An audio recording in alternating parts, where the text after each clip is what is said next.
Starting with vagina. So vagina is a fibromuscular membranous sheath. Okay, it has 4 walls, 2 lateral and anterior and posterior. So 4 walls. Okay, there are 2 lateral walls and there is 1 anterior and posterior wall. The anterior wall is nearly 7 centimeter. The posterior one is 9. So that the posterior wall is a little longer. Okay. So here you can see this is it visible? Yes, ma'am. Yes, And ma'am. am I audible also? You can hear me? Yes, ma'am. Okay. So the anterior and posterior walls are opposed to each other. It forms and lateral walls are stiffer, so it looks like an edge on a transverse section. The interior of the wall has transverse rugae. So you can see these rugae. This is how the interior of the vaginal canal is. Okay. It has rugae that helps in expansion of the vagina. Expansion of vagina is needed during childbirth, right? So this helps in expansion of the vagina when in childbirth. Now the diameter of the canal is 2.5 centimeters, okay? And it is widest above. And this vagina is directed upwards and backwards. Here you can see from here it starts. This is the front. See, because you can see the bladder in front. So this is the front. So it is directed upwards and backwards. So this is the vagina. See this? All right. So it is directed upwards and backwards. It forms a 45 degrees with the horizontal in the erect posture. So you can see this is the angle formed. So it is 45 degrees. Okay. It's forming an angle of 45 with the horizontal in an erect posture. Okay. So some of you were asking me to drop this thing to give you the PowerPoints. Maybe you can give me your email. I can email it to you. Do you have books over there? No, ma'am. Yes or no? No, ma'am. No, ma'am. So, okay. So I'll email this to you. You can give me your email ID, one of you, whoever, and then, or 2, 3, and then you can share it among yourselves. Okay. So this is the vagina, okay? So that is how you see in the picture, and that's exactly how it is. Now there are 4 fornices in the vagina. So what are fornices? Fornices are this. So the cervix protrudes into the vagina and it forms a gap. Okay, so this is the fornix. Okay, so there are 4 on either one anterior, 1 posterior, and 2 lateral. So 4 fornices because the cervix is coming to the vagina and there's a small gap left in between the 2. That is the fornix. Okay, so anterior, posterior, and 2 lateral fornices. The posterior fornix is closely related to the recto-uterine pouch. Okay, so there is the recto-uterine pouch. So between the rectum and the uterus, there's a pouch or the pouch of Douglas. Okay, so I'll tell you this also. So this proximity is clinically useful because for diagnosis, we do culdocentesis. So there's something known as culdocentesis.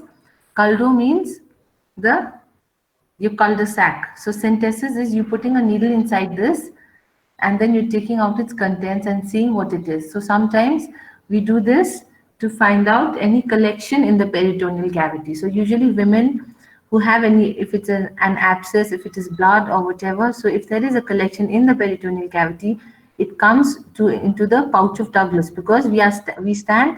So that is because of gravity, it comes into the pouch of Douglas. So the pouch of Douglas can be reached from from the posterior fornix. Okay. You put a needle inside and then you can aspirate the contents and this helps in diagnosing what it is. And therapeutic is when there is a abscess. Okay, if there's an abscess in the pouch of Douglas, you can cut open the pouch of Douglas and drain. So that is therapeutic drainage of an abscess through the pouch of Douglas. Okay, so that is the importance of the posterior fornix. Okay, you understood what the fornixes are? Now the relations of the vagina. So anteriorly, you have the bladder and the urethra. So here you can see this is the vagina. So this is the bladder anterior. So you can see the bladder is over here and that is the urethra. Okay, the bladder and the urethra. And posteriorly, this is the pouch of Douglas. Okay, so the rectum, the perineal body and the anal canal. Okay, so that is it. And laterally you have the ureter. So how is the ureter related? I told you 2.5 centimeters lateral at the level of the internal os. What was there? There were two structures. Uter- Anyone? uterine artery and ureter. Ureter. Okay, so the uterine artery and ureter. So the ureter is also related to the vagina laterally. So it is lateral to the vagina. The uterine artery is also lateral to the vagina. Okay. Then you have the levator muscle and the urogenital diaphragm. So these two, the urogenital diaphragm will be dealt in another class. The pelvic muscles. So there is another class. Okay. So ligaments, pelvic muscles, the perineum. So that will be another class for you. So what are the layers of the vagina? It has a mucus coat, a submucous layer, muscular and fibrous. Okay. So mucus coat is the innermost lining. It is lined by stratified squamous epithelium. Submucous layer, it has loose areolar tissue. Okay. And the muscles, there are inner circular and outer longitudinal muscles. And the fibrous coat is derived from the endopelvic fascia. So that is just a covering, okay, of the endopelvic fascia.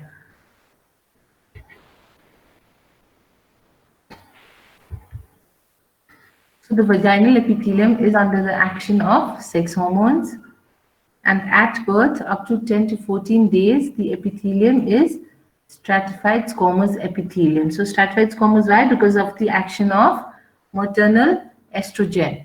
So maternal estrogen goes into the newborn and that causes the differentiation of the epithelium to stratified squamous.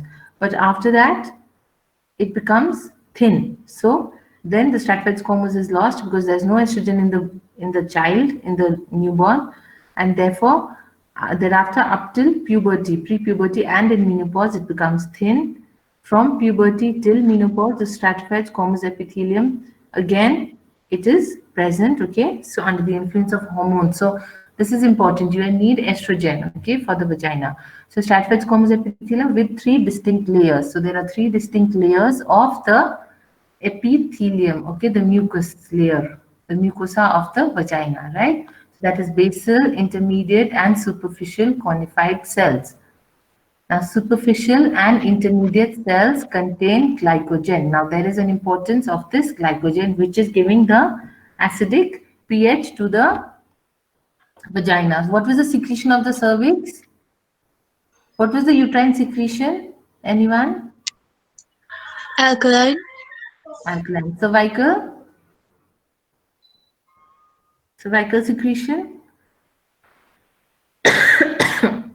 What was the Also cervical? alkaline. Yes, okay. So actually the uterus hardly has any secretions. It's basically the cervical secretion, which is alkaline. So it gives an alkaline pH, but the vagina is an acidic, gives an acidic pH. Okay, so the superficial and intermediate cells contain glycogen. Now what happens to the glycogen is this glycogen under the influence of estrogen and with the Dodlin's bacilli. Okay, so lactobacilli also, it is also known as lactobacilli. So these lactobacilli, they convert this glycogen under the influence of estrogen into lactic acid. So this is the acid that is giving the acidic pH to the vagina. Okay, so this is in the exfoliated squamous cells. So the cells, stratified squamous cells, are exfoliated. Okay, so they are shed off, and from in those cells the glycogen is converted to lactic acid by lactobacilli under the influence of estrogen. Okay, Rodolens bacillus. is it clear? Yes, ma'am. Any confusion? No.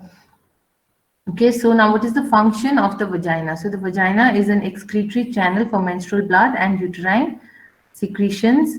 It is an organ for copulation. It forms the birth canal of parturition. Yeah, who somebody is talking. What is wrong? Is something wrong? Hmm?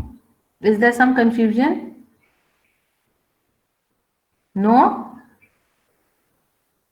Is there any confusion, people? No, ma'am. Okay, so don't talk, don't do side talking, okay? So you people are alone or you are with friends together?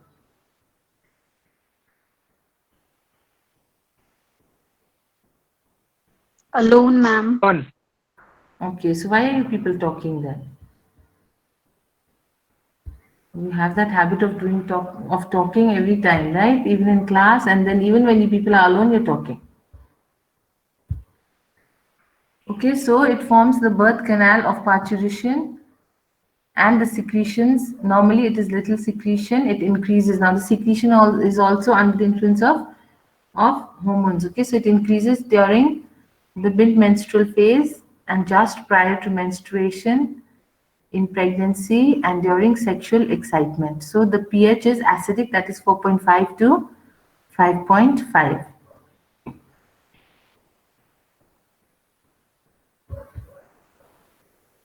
So now the blood supply of the vagina. So there is a cervico-vaginal branch of the uterine artery. So what was uterine artery coming from? Where was it coming from? Anyone? Uterine artery? Uterine artery was a branch of Internal iliac. internal iliac. Okay, so it is a branch of the internal iliac, right? So this is that uterine artery is also giving a branch to the vagina. So it is giving to the cervix and the vagina. So cervico-vaginal branch. Okay, so that branch, and then you have the vaginal artery. So vaginal artery was coming from where? Internal iliac. Yeah, even the vaginal artery is coming from the internal iliac, and then you have the middle rectal giving also branches to the vagina, the internal pudendal. So these are the this is the arterial supply of the vagina. Okay, so it is getting a branch from the uterine artery. It is getting a direct branch from the vagina, also getting branches from middle rectal and internal pudendal artery. The veins, so it drains into the internal iliac and internal pudendal veins. Okay, the vessels. Is somebody writing down or no? Because if, I'm going slow because I think your people are writing down. So if somebody is writing down, then I'll go slow, otherwise I'll go fast. So you've understood the blood supply. So it is getting a branch from the uterine, from the middle rectal and internal pudendal, and a direct branch, its own branch from the vaginal artery from the internal iliac. Okay, so 4. Now, the external genitalia. Okay, it is also known as the pudendum or the vulva. So it is commonly called the vulva. It includes the visible structures which you can see from outside. So these are visible outside. So from the symphysis pubis to the perineal body. It includes the mons pubis or mons veneris, the same thing, labia majora, labia minora, and the vestibule. Okay, so these are visible on external examination. So what is the mons pubis? So this is the mons pubis here. So it is a fat-filled cushion overlying the symphysis pubis. After puberty, it is covered with a thin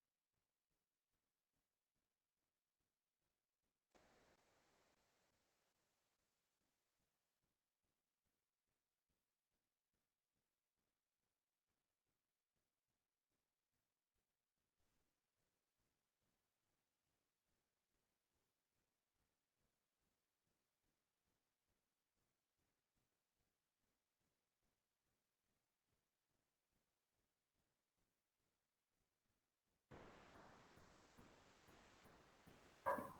Is the font small? Visible, people? Yes, ma'am. Anyone? Yes, ma'am.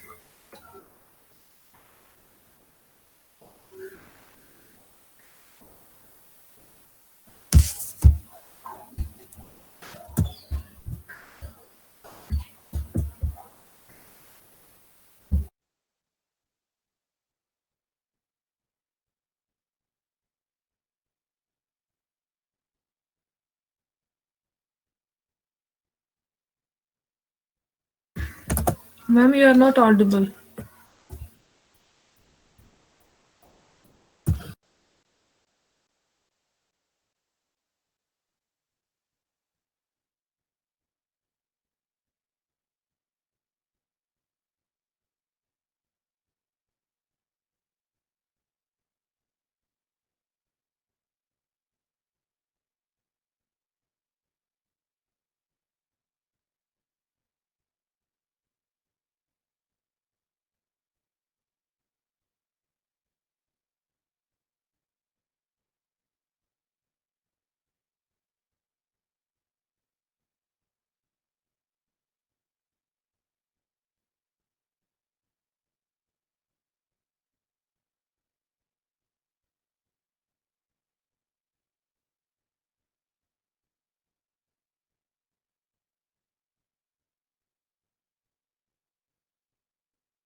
यो यिनीहरूलाई scroll गर्न मिल्दैन मिल्छ ma'am कसरी योभन्दा नि यसमा थिच्नु ए होइन okay भयो होला म्याम अब ऊ हाल्नु पर्दैन त्यसो गर्नु पर्छ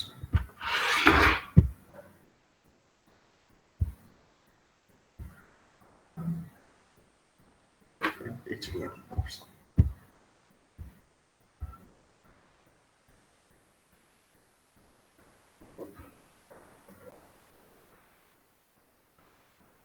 रेकर्ड भइरहेछ भयो हाइट कति दाउँछ यसलाई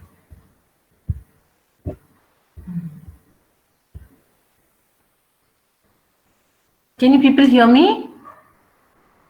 Yes, ma'am. Yes, ma'am. So up till where did you hear me? Because the connection was lost suddenly. What was the last slide? Mons pubis. Mons pubis. Yes, Okay, so ma'am. you got the entire mons pubis, right? Okay. So now the labia majora, okay?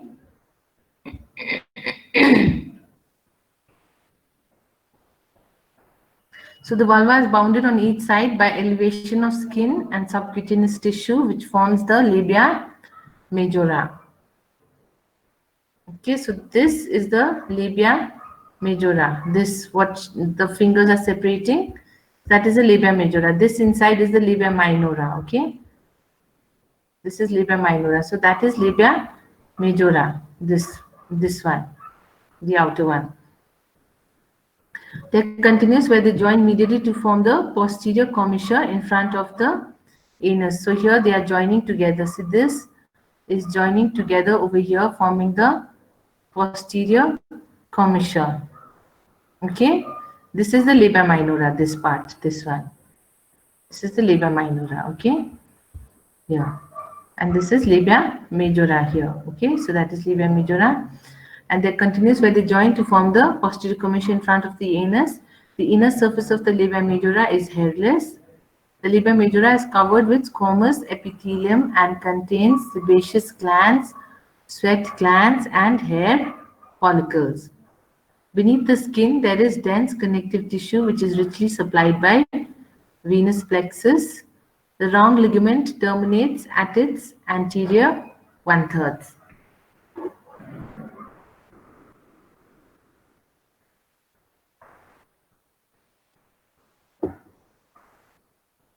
So the round ligament is one support of the uterus, which you will be it will be dealt with in the 3rd class.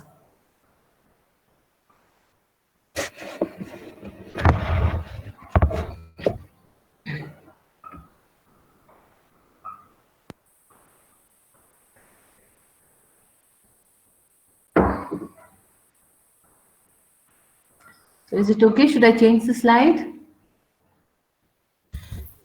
Yes, ma'am. Okay. Okay, ma'am. Okay, so that is labia majora, which is bounded on by the vulva is bounded on either side by labia majora. The inner surface of the labia majora is hairless. Okay, and the labia majora is covered with squamous epithelium, contains sebaceous and sweat glands and hair follicles. Beneath the skin, there is the venous plexus, and round ligament terminates at its anterior 1/3. Okay. The labia minora. So it is a thick fold of skin. See, this is labia majora and this is labia minora. Over here it is properly visible. So this is minora. Okay. So thick fold of skin devoid of fat on either side of labia majora. In a nulliparous lady, they are exposed only when the majora is separated. So you can see it only when the labia majora is separated. Anteriorly, it is divided to enclose the clitoris and unite with each other in front of and behind the clitoris to form the prepuce and the frenulum. So this is the clitoris.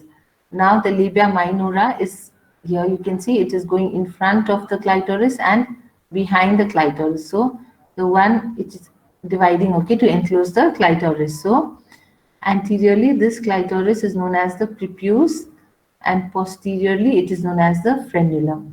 Behind, I mean. not posterior but behind. So understood?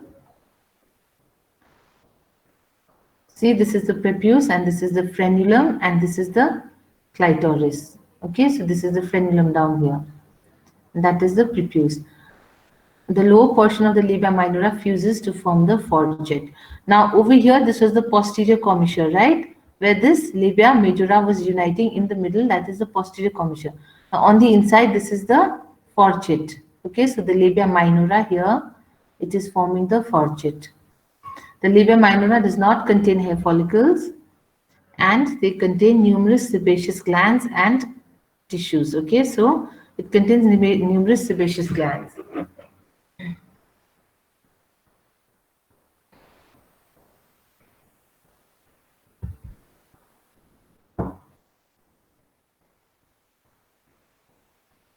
So the clitoris is a small cylindrical erectile body. See, this is the clitoris, measuring 2.5 centimeters, situated beneath the prepuce and above the frenulum.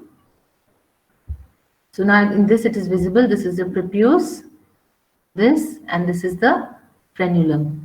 Okay, and that is the clitoris. So it has glands, corpora and pleura. The glands is less than 0.5 centimeters in diameter and is richly supplied by nerves. All of us know clitoris is homologous to the male penis, right? So that is the clitoris, okay? And deep artery of the clitoris supplies the clitoral body and dorsal artery supplies the glands and the prepuce. So the supply is also the same as in the penis, okay?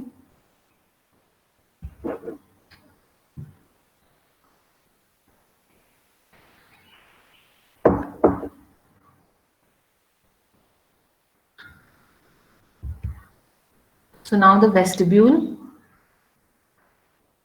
So the vestibule is a triangular space bounded anteriorly by the clitoris. See, this is the anteriorly bounded by the clitoris, posteriorly by the foregut. So this is the foregut. What was this? What was this? Anybody? Lower portion of a posterior commissure. Posterior commissure. Okay, so that is posterior commissure. That is where the labia majora fuse posteriorly, form the posterior commissure. Now this inside, this inner part, this is the foregut. Okay, so this is the labia minora over here. So this is forming the foregut. So the vestibule is bounded anteriorly by the clitoris, posteriorly by the foregut, and on either sides by the labia minora. So this is either sides labia minora. So this is the vestibule, this opening, this thing. Okay, now there are 6 openings into the vestibule. Okay, so what are they? That is a urethral opening, then you have the vaginal orifice, this, and then you have openings of the Bartholin's gland. Okay, so the Bartholin's gland open here and paraurethral skin glands. Okay, so 2 on either side. So there are 6. 1, 2, 3, 4, 5, 6. So Bartholin's and paraurethral, 1 on either side. So it makes it 6 openings into the vestibule. Okay. So the urethral opening is situated just in front of the vaginal orifice, 1.5 centimeters below the pubic arch. The vaginal orifice lies in the posterior end of the vestibule. It is incompletely closed by the septum of mucous membrane called the hymen. Okay, so the hymen is, it incompletely closes the vaginal orifice. Okay, now this hymen after childbirth, during childbirth, this thing degenerates. Okay, so and it degenerates or it gets destroyed and forms the carunculae metriformis. Okay, after childbirth. So the paired openings of the Bartholin's gland and paraurethral skin glands will open on either side on the posterior part. Okay, here I'll tell you the Bartholin's gland also. So the Bartholin's glands, these are also called greater vestibular glands. So these are the glands here. Okay, this is the gland. It has a long duct here, you can see, and this opens into the vestibule, posterolateral part. So lower 1/3 of the labia minora. Okay, that's where it is opening on either side. So the gland measures 0.5 to 1 centimeters. It lies deep to inferior end of the bulbocavernosus muscle. The glands open distal to the hymenal ring at 5 o'clock and 7 o'clock on the vestibule at the junction of anterior 2/3 and posterior 1/3 of the labia minora.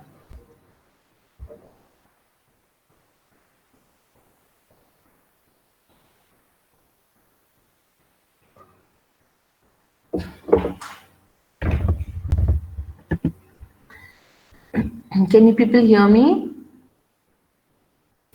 Yes, ma'am. Okay. Yes, ma'am.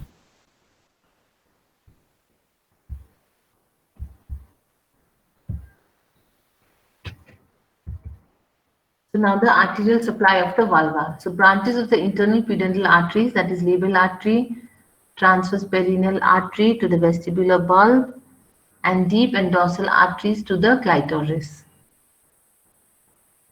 So these are branches of internal pudendal arteries, labial artery, transverse perineal artery, and deep and dorsal arteries of the clitoris, and branches of femoral artery, that is superficial and deep pudendal artery.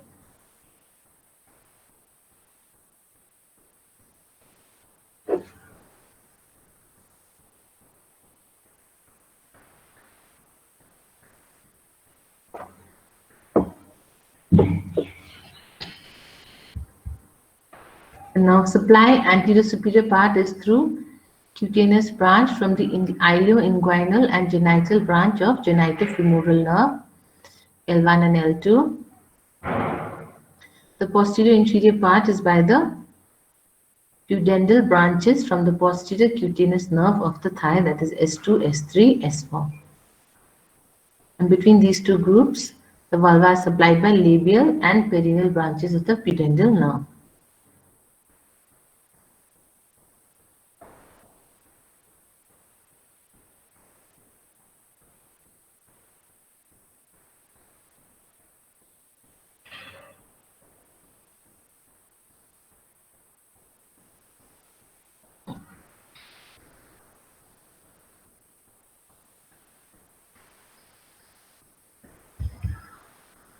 Now just one slide for the ligaments, because this is another class.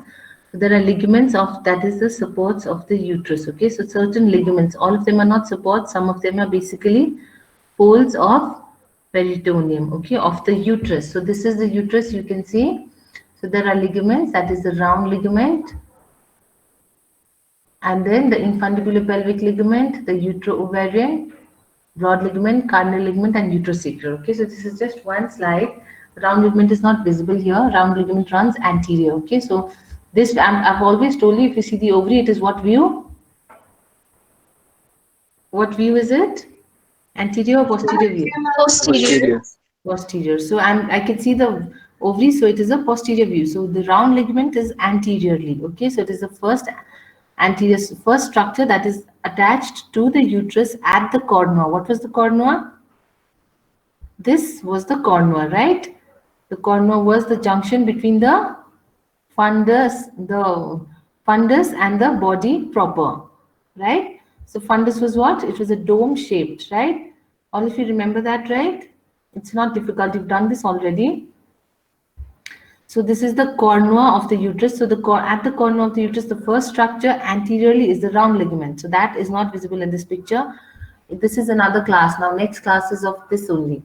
So the round ligament is anterior. This was the round ligament which was getting, it was inserted into what? I just told you. Round ligament. Labia majora. Yeah. So anterior 1/3 of the labia majora. Okay. So anteriorly it was getting inserted into the anterior 1/3 of the labia majora. The infundibulopelvic ligament. So infundibulo means from the infundibulum of this tube. Okay, so infundibulopelvic ligament is this.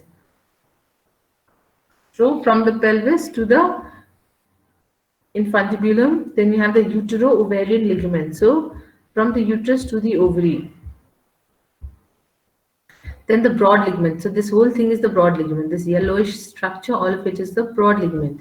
Then you have cardinal ligament. So cardinal is at the level of the internal os. Okay, the cervix. So from the cervix, it is going laterally.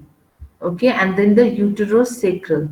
So to the sacrum, from the cervix to the sacrum posteriorly. So these ligaments, you will be talked about in the third class now, which is on Monday, I think. Okay. So now the female urethra a little bit. Okay. So the female urethra, it starts from the neck of the bladder to the external urethral meatus. It is 4 centimeters in length and diameter is 6 millimeters. Now there is something known as the posterior uretrovesical angle, which is important. Okay. Now there's something known as stress urinary incontinence, which is a difficult topic, but it will be dealt with later, very much later. Okay. So for that you have to understand the urethral anatomy also. So this is the posterior uretrovesical angle, which should actually be 100 degrees. Okay, it is the angle formed by the urethra with the base of the bladder. Okay, on the posterior. So this is the posterior uretrovesical angle. Here you can see the urethra. So it is from the neck of the bladder to the external urethral meatus. Okay, it is only 4 centimeters in the female. In males, how long is it? What is the length of the male urethra? 20 centimeter. Okay, 15 to 20 maybe. Okay, so now relations. Posteriorly, it is related to the anterior vaginal wall. So you know the vagina was related to the urethra. I showed you in those pictures, and it is loosely separated in the upper 1/3, but it is firmly adherent to the vagina in the lower 1/3. Anteriorly, the posterior aspect of symphysis pubis. Upper 2/3 separated by loose areolar tissue, and lower 1/3 it is attached on either side of the pubic rami by fibrous tissue called the pubourethral ligament. And laterally, as it passes through the triangular ligament surrounded by compressor urethrae, bulbocavernosus, and vestibular bulb.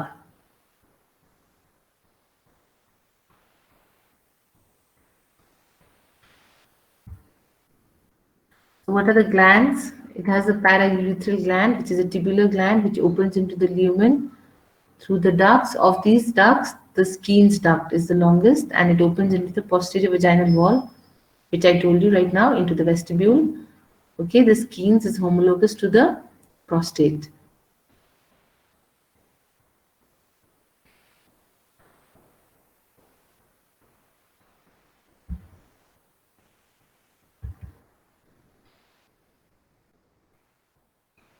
Now, sphincters of the urethra.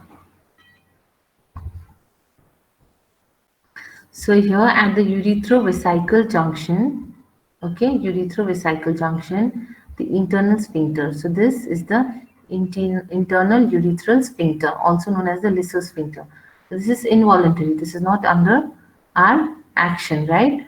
Then another is fibers of the detrusor. So the detrusor muscle, this is continuous with the wall of the urethra. So this also acts as a sphincter for the urethra. Okay. So continuous with the detrusor muscle, the fibers of the detrusor are continuous with the wall of the urethra, and it is involuntary muscle arranged in cross spirals. Okay.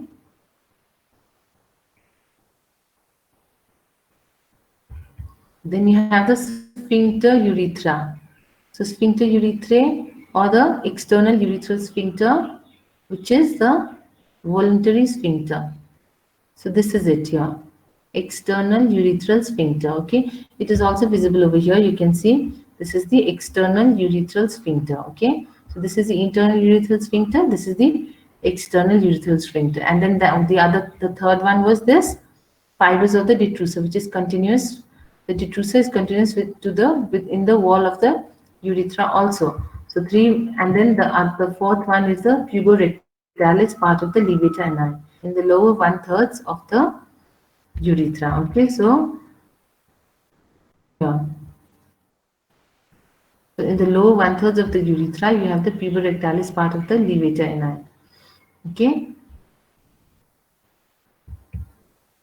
So now the lymphatics. So the uterine lymphatics, you can be asked a short note on the lymphatics also. So you can draw this picture. It is very good and it shows everything. Okay, so the From the fundus and adjacent body, it goes in the ovarian lymphatics, okay, and then into the para-aortic, okay. So this around the cornua, so this area, it goes with the ovarian lymphatics, and it goes into the para-aortic nodes, okay, lymph nodes. So into the para-aortic nodes it drains, okay. Then the cornua along with the round ligament goes into the superficial inguinal. So superficial because it is going along the round ligament. With the round ligament, it is going into the superficial inguinal lymph nodes. And then rest of the body, it goes into the external iliac nodes. And adjacent to the cervix, it is going into the cervical lymph nodes, okay, that is the internal iliac and superficial inguinal. So the fundus and a little part of the body, it goes with the ovary. At the cornua, it is going with the round ligament, okay, and then rest is going along with the superficial inguinal into the external iliac.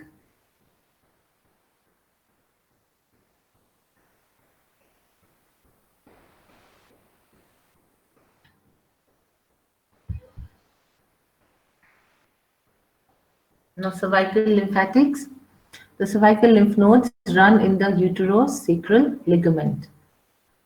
Okay, so in the uterosacral, or also known as the Macklin rod. So uterosacral is over here. See, this is the cervix.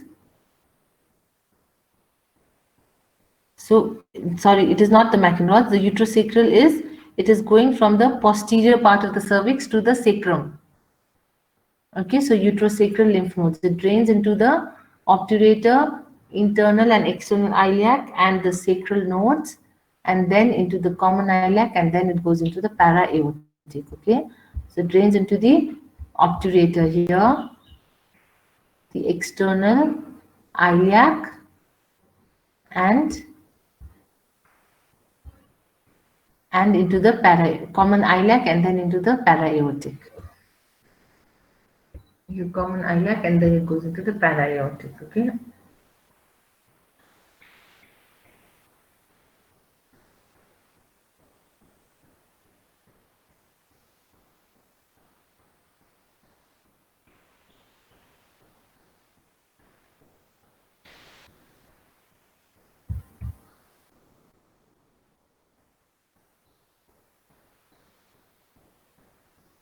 So where was it going? Into the obturator, internal and external iliac, and the sacral nodes. Okay, so obturator, internal iliac, and then into the sacral nodes, and then it goes into the common iliac, and then into the para-aortic. Okay,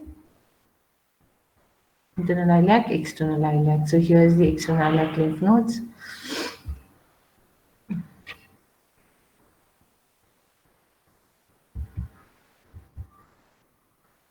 Fallopian tube and ovary. Are you people hearing? Yes, ma'am.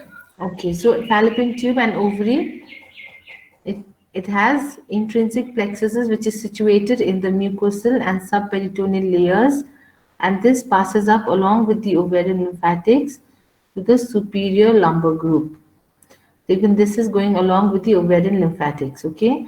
The fallopian tube and the ovary. So it is going along with the ovarian lymphatics to the lumbar group of lymph nodes. In the vagina, I've already told you the vaginal thing, right? So there is an intrinsic plexus in the mucosal and muscle layers. So upper 2/3 it goes into the cervical lymph nodes, and lower 1/3 it goes into the inguinal and external iliac nodes. So the lymph nodes are a little confusing. We'll have to learn it by heart, okay?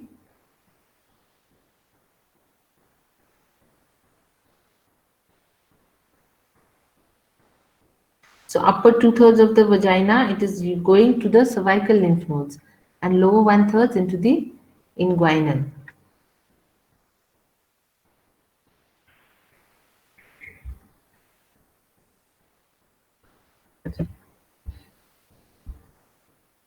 Okay, so anybody has any questions? Ma'am हजुरले अघि त्यो hymen केमा degenerate हुन्छ भन्नुभयो डेलिभरीको बेला क्यारेन्क्युले मिर्टिफर्मिस भनेर त्यो firm हुन्छ इट जस्ट एज अ रेमनेन्ट होइन it around the vaginal orifice it stays there so त्यसको खासै इम्पोर्टेन्स छैन तिमीलाई नाम मात्र थाहा हुनुपर्ने भनेर के रे त्यो टर्म क्यारेन्क्युले मिर्टिफर्मिस MYRTI पक्का म तिमीलाई लेखिदिन्छु and you people want this you have books or no books छ No, ma'am. छैन म्याम No, ma'am. यसैबाट पढ्ने होला हैन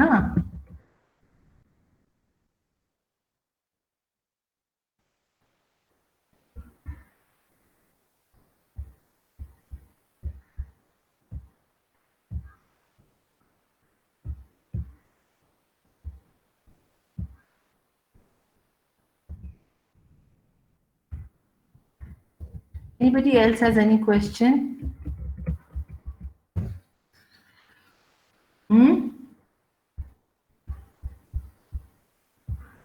Anyone else? के सोध्नु छ? Ma'am, which book should we read for gynae or ops? For anatomy, I think Datta is enough for you people. त्यसमा छ सबै कुरा अलिकति नबुझेको कुराहरू छ अरूमा रेफर गर्ने तर for MBBS level Datta is enough. Okay, ma'am. अरू केही सोध्नु छ?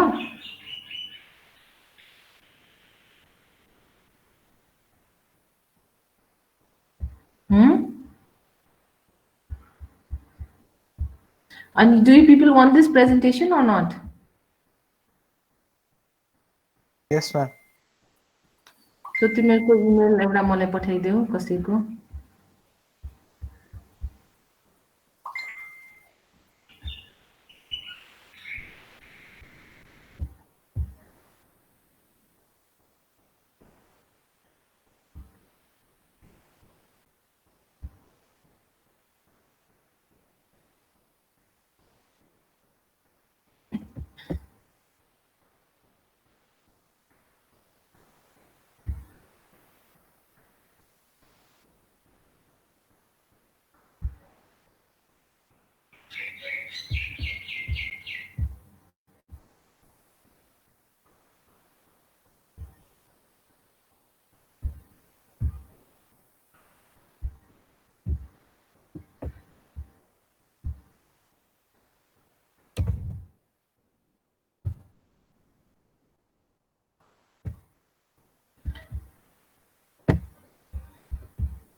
कसको इमेल पठाथे एउटामा पठाए पुग्छ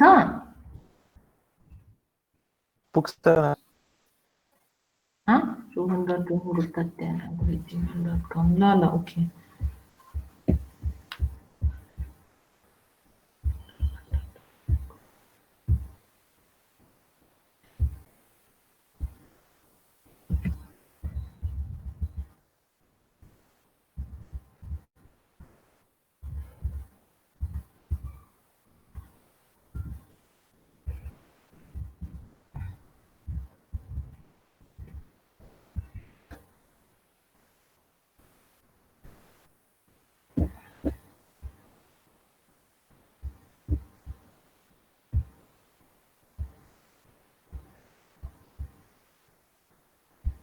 Okay, I'll send it to you.